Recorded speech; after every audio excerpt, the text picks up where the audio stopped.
ایک नौजवान लड़की ने अपने वालिद से पूछा, अबू जान, मैं बदन के कितने हिस्से का पर्दा करूं और कितना खुला छोड़ दूं?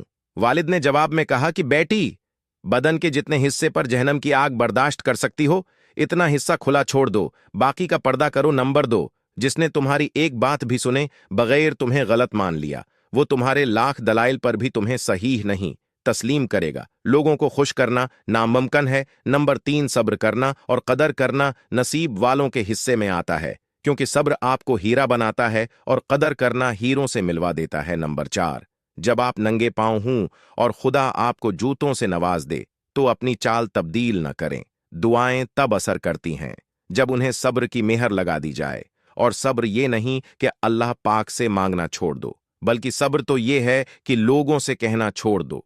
खामोशी एक अजीम नामत है, खास तौर पर उस वक्त जब इख्तिलाफात ज्यादा हों, आवाजें बुलंद हों, इल्म की कमी हो और दलील की कोई औकात ना हो।